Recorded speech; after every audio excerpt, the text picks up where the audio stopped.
E un home duns 30 anos e tatuaxe no pescozo mantén alerta as farmacias da Coruña. Segundo denuncian, o individuo comete roubos a diario nas boticas da cidade. Son furtos sen violencia, pero xeran moita intranquilidade entre os farmacéuticos, que lle seguen os pasos a través dunha aplicación. De Monte Alto aos Castros, a escena repítese a diario nas farmacias da Coruña. O home chega, curiosea nos andeis e acaba roubando o primeiro que ve, si é que non o botan antes. Que ven aquí, polo menos, o mínimo unha vez ao día, co que temos que estar moi pendentes, e ademais vemos que o fai por todas as farmacias, tanto da zona como de toda a Coruña. ¿Cuál es el riesgo? Bueno, pues que coincida en alguna hora donde pues no haya mucha afluencia de gente o menos farmacéuticos trabajando y pues que un día pues se le cruce el cable o reaccione mal.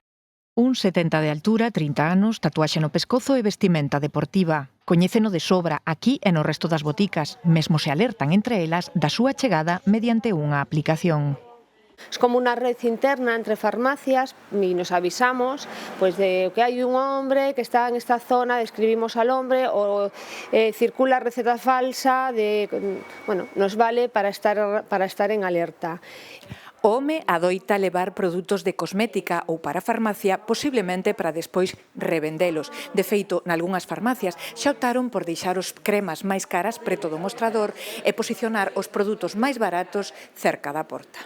Dende o Colexio de Farmacéuticos animan a interpoñer denuncia ante a policía, tal e como xa fixeron algúns compañeiros. Es un incordio el tener que ir a denunciarlo, pero es que es la única manera para que las autoridades sepan qué es lo que está sucediendo. Ahora xa incluso podíamos facer de forma telemática, que ao mellor é máis rápido e cómodo para nosotros, porque é verdade que nos temos que estar na farmacia. Grazas ás denuncias, a policía xa identificou o individuo que podería chegar a ser xulgado por reincidir nos furtos. Aquí agardan que así sexa, porque a súa prioridade, din, é atender os doentes e non facer de gardas de seguridade das súas farmacias.